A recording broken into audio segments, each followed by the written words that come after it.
game against the Giants, throwing for 361 yards and 2 touchdowns. It's the most pass yards Prescott has had since week 3 of last season. Troy Aikman with high praise for Dak. Take a listen. I just sense that there's a confidence about him in the way in which he's playing that I don't want to say I haven't seen it before, but I just feel like he's really dialed in and feeling good about where this offense is going, the way that it's playing, the way he's playing. I love Dak. There's nothing I'd rather see than see him go on and win a Super Bowl and win multiple Super Bowls and, you know, win more than me and Roger and all of us combined, if possible, because he's that type of guy and he represents himself and the organization and really our city so well. RC, let's go to you first. Is Dak playing on another level? No, and that's not disrespectful because we've seen Dak play at this level. We saw Dak in 2023 go for 4,500 yards, throw for 36 touchdowns, only 9 interceptions. We saw Dak finish second in the MVP voting, and that's exactly what we're seeing from him playing right now. But to me, it's about the leadership. To me, it's about the way that he presents when faced with adversity as a team. It's the way he handled himself during Micah Parsons' contract negotiations, the things he said, his demeanor. It's the way that he backed CeeDee Lamb after CeeDee Lamb had 3 drops versus the Philadelphia Eagles that then went back to him against the New York Giants, found ways to get George Pickens involved. It's Dak Prescott who has become not only the reason this team can win football games, but the voice of the locker room, the catalyst of everything that happens there. And I'm looking at Dak more this year than I'm looking at Jerry Jones in the last 2 weeks. I'm thinking about Dak's play more than I'm thinking about what Jerry Jones is saying in the last 2 weeks. And that's a testament to how he's playing, but it's also a testament to how he's conducting himself each and every day when there's a microphone in front of him, a camera that's on him, or we're putting on the X's and O's and all 22. The only pushback I'd give you cool with how he handled the Micah Parsons situation? You don't think he should have spoke up more during the negotiations? Absolutely not. Okay. Absolutely not. Because Dak Prescott said, we are used to dealing with this. Dak Prescott played on a tender, right? Dak Prescott played on the franchise tag. He watched DeMarcus Lawrence do it. And however Micah Parsons was going to handle his situation is the way he was supposed to handle it. He didn't degrade Micah Parsons. He didn't say Micah Parsons was wrong. He basically said, I'm tired of seeing this from Jerry Jones and our organization. Yeah, that's what I was talking about. I'm saying he should have spoke up during the negotiations and say, yo, don't lose this brother. We can't afford to lose this brother. Look at our defense without him. That's what I'm saying. I mean, it's just me. But let me go to you. Go ahead. No, it's more or less, I think Dak Prescott is settling in. And call me crazy, okay, but these are your words.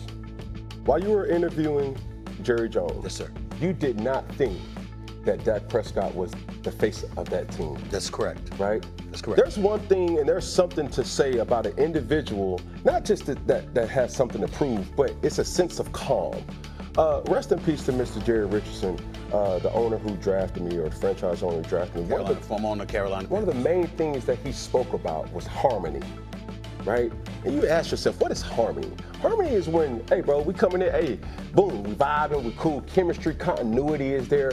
Well, when you have a superstar, it does one or two things.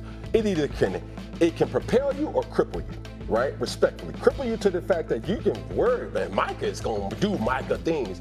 But it can handicap you because now you become so reliant to that. It can propel you because it's like, you know what, RC, we ain't got Micah, dog. Mm-hmm. So I need you to step in this A-gap and be in this A-gap when you're supposed to be in this A-gap. Micah used to be the B, C, D, E, X, Y, Z. We don't have that no more, bro. So we need everybody collectively, Stephen A, bro, I need you to be right. These guys are really locking in to that. And this is the thing. It's not about statistics with Dak Prescott. I think it's the knowing that I need to play smart, not conservative. There's a difference. And when you look at a game even last night with Tua, and you see the game that just transpired with the New York Giants is, hey, Dak gonna do something Dak Quavius like. Dak Quavius. And he did not. Just get the guys an opportunity to make a play. You got a hell of a field goal kicker. Get him in position, bro. Don't do anything. Don't try to play hero ball in the dynamic. Yeah, but the thing is this, though, like, this team has an opportunity to win because of Dak Prescott. And I've heard Cam have the conversation many times. Can we win because of you? Do we have to win in spite of you? This team, in its current iteration, wins because of Dak Prescott.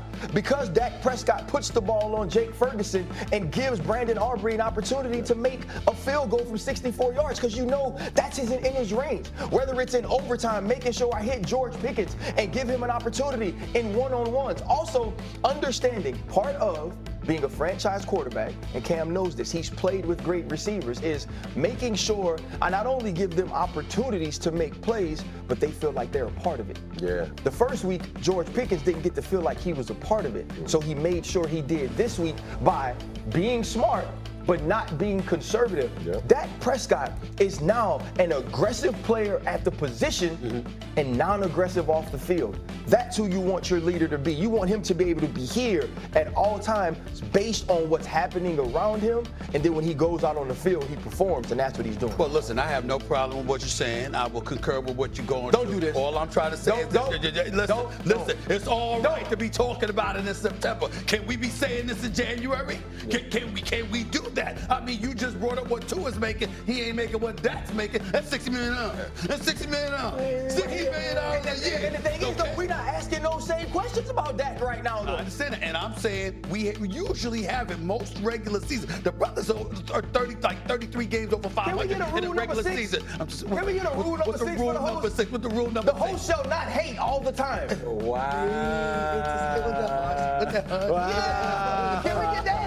I'm not hating all the time, just sometimes. Let's go to break, y'all. Prescott going to light it up this week in a revenge matchup against with Matt Eberflus on his side, but a revenge game for Eberflus. I do think so. I think Dak continues his hot streak. I think he continues to roll, and I know the Eberflus name rolls a lot of eyes, and people in Chicago are like, oh, Eberflus is going to come. This means something to him. He was told after Thanksgiving Day, hey, you're the reason this Bears team isn't good enough. You're the reason Caleb hasn't really made those leaps. You're the reason you're out of here. We're going to hire Ben Johnson, the golden boy. Eberflus now goes up against Ben Johnson, has a chance to show something. This Cowboys defense did not look good against Russell Wilson. I would expect a major bounce back. Dak, yes. Cowboys defense, wake-up call. I think they're significantly better, and Matt Eberflus gets a game ball at the end. Let's talk about Dak for a minute here, because he is playing as well. We played Troy Aikman sound for you earlier today. Sometimes we forget just how good Dak Prescott is, all the stuff he does at the line of scrimmage. He's got maybe as good a collection of weapons as we've seen him have in a very long time. Do we think Dak goes scorched earth against Chicago? I mean, I think he does. I think he's going to be in the MVP conversation, like Dak is always in MVP conversation when he's healthy. And now he has somebody opposite of CeeDee Lamb that when you take him away, he can throw the ball to. Ferguson last week had 12 targets, got 9 receptions. But the key is really, it's multiple ways to run the football. You can run the football because you just bludgeon everybody, but you can run the football because you scare everybody out of 8 man in the box, which you have 2 great receivers, which is what's happening in Dallas. The other side of it is Caleb Williams. And this feels like a very big game for him. Right, at home, to your point, against Eberflus. Eberflus is not the only one who has something to prove. What do you expect from Caleb Williams? Dan Orlovsky said yesterday he played a little better week 2 than week 1.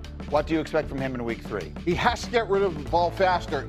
8 times in his career, he's averaged 3 seconds or longer, Greeny, to get rid of the ball. He's 1-7 in those games. Where we look at this film here, he just breaks down and gets away from fundamentals. In the NFL, if it's not there, run it, throw it away. He's holding the ball. And when he does this, nothing good comes out of it. He's very lucky on this first one. This ball, Greeny, should have been intercepted. Same game, couple of plays later, same thing. First read's not there. Watch his footwork. It starts breaking down. When you evaluate a quarterback, look at their feet. He tries to make a play, and he makes a horrendous decision. If Caleb Williams is going to become a great player, that he has the ability to do so, Greeny, he has to play within structure, and if it's not there, throw the ball away. So I would say this. Also, the surrounding pieces need to help Caleb Williams as well. You look at that ball game. On is Moody to add the extra point. He's got it. And the 49ers are able to cut into the deficit.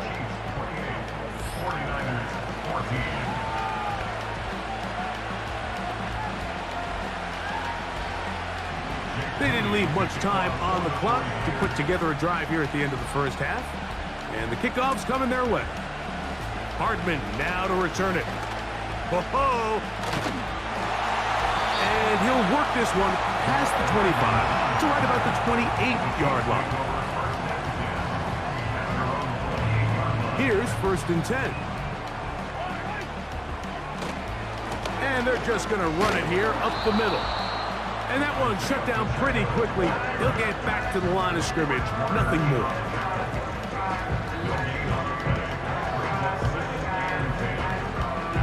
So we've reached halftime here in Arrowhead with the Chiefs on top. As we'll get you down to Orlando now. That's where the coach is, Jonathan Coachman, and our EA Sports Halftime Report.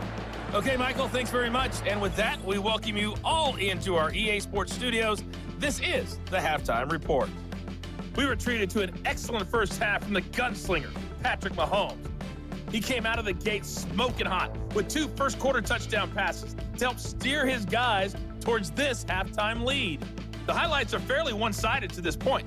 It's a 2-touchdown difference here at the break, but I wouldn't call this one over just yet. I think there could still be some fireworks yet to come. All right, Coach, second half, drawing near. Glad to have you back with us here on EA Sports.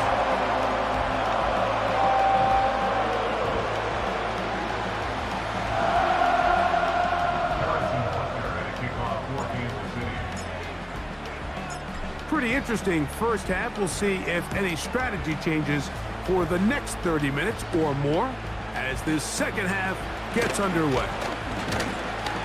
He'll work his way across the 25-yard line. The 49ers offense ready to get going again. They'll have it first in this third quarter. They'll begin with 1st and 10.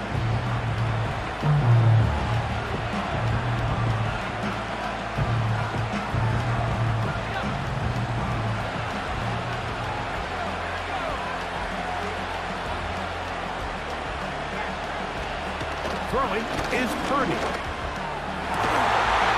That's taken in by Jennings. And he'll be tackled up around the 45-yard line. That's a gain of 19 and a very quick first down. Whatever they've talked about in the locker room at the halftime break seems to have worked. They've come out with a new established energy. You could see it when they took the field. Now this offense seems to be building on it because with that chunk play, just a little bit of rhythm that they can build off of. They got a long way to go to get back into this game, but so far off to a good start.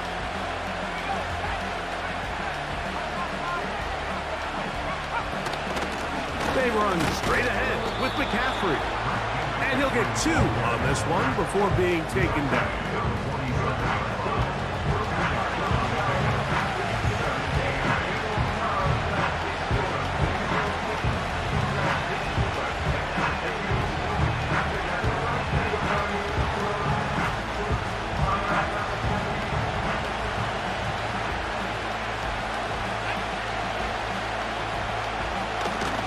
They run once more with McCaffrey. And now for a second time, he loses the football. And this is taken in by the defense. So the biggest thing that stands out here, Mike, is the fact that the defense just continues to pursue the ball. Every defense focuses on get as many hats to the ball carrier as possible because the guy in front of you, he misses the tackle or he falls down. You have to be there to make up for it, and the pursuit to the ball is not only how they're able to get him down, it's ultimately how they're able to take the ball away. The Chiefs offense ready for their first possession. And remember now, all turnovers must be reviewed by replay. So this one is going to need a little closer look. At issue was the knee or any other body part except